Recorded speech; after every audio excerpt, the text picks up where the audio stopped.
this week,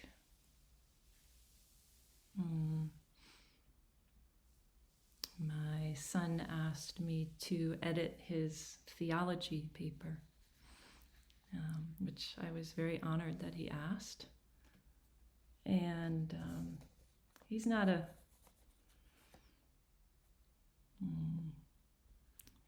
into religion too much, but he's going to an Augustinian college, so it's a requirement. But he was intrigued by the concept of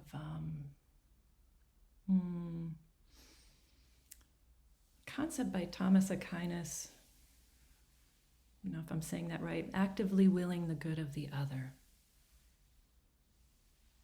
as a definition of love, actively willing the good of the other. And I imagine that's something akin to love thy neighbor as thyself, or non-discriminatory love, unconditional love,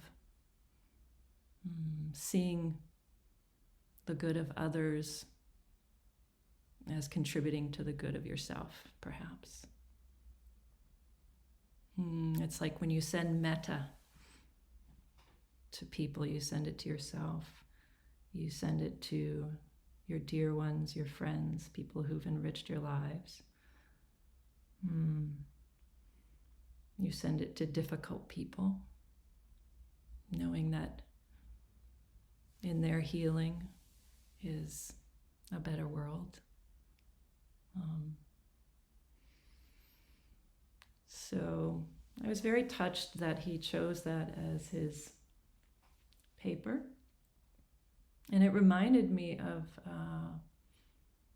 a nice teaching that I was exposed to a month ago. I co-teach at a recovery house, and the way that we do it is you always teach with somebody. It's for safety and for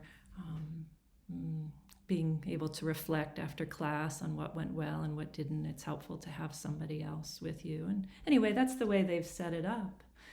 And I have to be honest, it's not always easy to co-teach. And everybody shares that sentiment, because every teacher has their own flavor, and a lot of times you feel like, not a lot of times, but especially in the beginning, you're like, wow, this is the right way and that's the wrong way. And it's very normal. Anyway, we talked about it. And in my family, of course, there's this very strong need to be right? That's part of the family legacy that I come from. And so I naturally have some of that in me, which is okay, as long as you can see that. But the director at IOI had a wonderful teaching, which is, she calls it yes and. She calls it yes and. And basically, when you are in disagreement with someone, instead of saying, well, no, but, that's how we like to argue with each other. Someone is saying something, you're like, well, no, but, and her advice to us is, when you get these disagreements in your mind with your co-teacher, it's a good indication to speak up, but phrase it as yes and. Like, maybe everybody was falling asleep during an activity where you wanted them to be active. You say, well, maybe the person is saying, yeah, well, everyone was falling asleep while you were doing this. Oh, yes, and I noticed that they were all very, very relaxed. Yes, I wanted them to be awake, and I noticed that they were very relaxed. Like, it's a way to invite everything in, because a lot of times we make it to be one or the other. Like, it's either right or wrong, or it's yes or no, or it's me or you. When the reality is that it's all of it together. It's all of it together.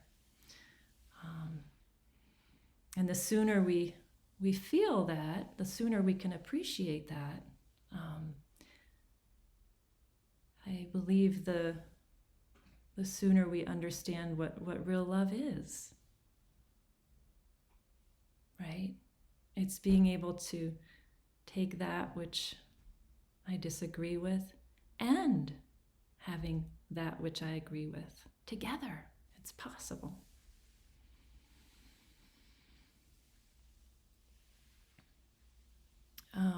Listening to others is listening to others with a full heart, with space, is one of the greatest offerings of love. There's a man, David Ausberger. I'm forgetting now. He's a minister in one of the churches, and he has a quote that I adore. Being heard is so close to being loved that for the average person they were almost indistinguishable. Being heard is as close to being loved that for the average person they are indistinguishable.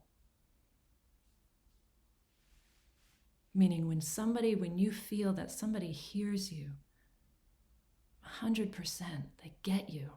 Yeah, I get you. It's indistinguishable from love. But it's also not everybody who knows how to listen well. Right? I mean, you can feel in yourself this urge to be thinking and to reply. Maybe it's a need that we have in ourselves to be heard. Maybe it's a need to be seen as one way or another, to be seen as witty or intelligent. So we're often formulating our response before the other person's even finished with what they're saying. It's very normal. There was a study done. I can't quite quote it, but they measured the amount of time between when one person stopped speaking in a dialogue and the other person started to speak. So one person is speaking and then the other person starts speaking. Across cultures, apparently, this is a cross-cultural study, the time that the second person responded was less than the time that the reaction in the body could even have happened. Meaning, like, the only way that the second person could have responded so quickly was if they were already formulating their response while the first person was talking. And they were just watching for a cue for the first person to be finished. Right? Yeah. Yeah. It's a familiar phenomenon. And yet what we crave more than anything is to be heard, is not to be responded to, is really to be heard wholly. So, how do we do that? How do we be agents of that which we want? How do we love another the way we want to be loved ourselves? And this is where, coming into presence is so powerful. You can come into presence when you have this person in front of you. You can, for instance, right now, you can notice this person talking on your screen. You can hear the voice. You can see the shape there. Not only that, you can see the computer itself. maybe the room that you're in, comfortable room, noticing these things that are very much in the present moment. Knowing you're sitting. How do you know that you're sitting? How do you know that you're alive right now? So not paying mind to all the words in your head that are bubbling up, but putting your attention into this place of, it's like this ultimate dimension in a way. It's this kind of this place of just awareness without needing to respond. You know, not indulging in the conceptual thoughts that are constantly bubbling up inside of us. Like taking a break from that. Using the mind in that way, when you're listening to someone, is a way to be with them 100%. Right?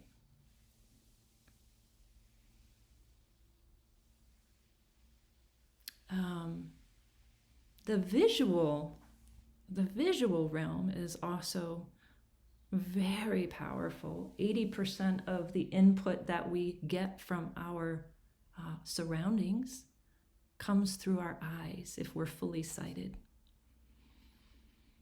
And so it's a very rich source to be in the present moment. But it requires a departure from the language and the stories that we're so naturally drawn to. So it's like seeing things as if we're seeing it for the first time, right? So, for instance, like you can do it two ways, like a tree. You can look at a tree, and then the stories can start popping up. And for me nowadays, when I look at trees, it can be an exercise in agony with my stories. I see illness, and I think of the environment, and I can see that someone pruned that tree in a very unhealthy manner, which happens a lot in our neighborhood. And so I see these trees that seem to be suffering. And so that's the one way you can look at that tree. And that you see all the language that's involved there, all the stories, all the conceptual thinking that floods in. And the other way to look at it is non-conceptually, directly, without any story, like as if you're a child looking for the first time. So I'll use language to describe it, but when you're looking in this manner, it's not a language exercise. So noticing color, I'll say the words, it's ridiculous, but tan and brown, and the shadows, see one half of it is dark and one half is light, and the shapes of the things, the textures, some feeling for what it is without having to go there, so to speak. Letting go completely of all the backstories that cause this suffering and cause us to leave right here, right now. The fate of the tree is in the future. It's not here. And we can take this in and use it to access an incredibly powerful state of mind, a state of being. So you have that opportunity with someone in front of you, and I'll just suggest that you can do that. You can look at the person in front of you, and you can hear the sound of his voice, the resonance. You can see things about the visual in front of you, rather than getting attached to all of the stories that are popping up in you. And it's an exercise you can do with your loved ones, although our loved ones, the closest ones to us, tend to bring the most habitual reactions. And so it's a wonderful thing to practice with people in the store, or people in the street, people passing by. I'm just looking at the time. Sorry, we have gone over a little bit. I'll end there, but make that your homework when you're moving through the world, listening mindfully and looking mindfully, and seeing if you can detach from all of these very, very intriguing and fascinating stories that pull us so hard. Like, see if you can release yourself from that for a bit. So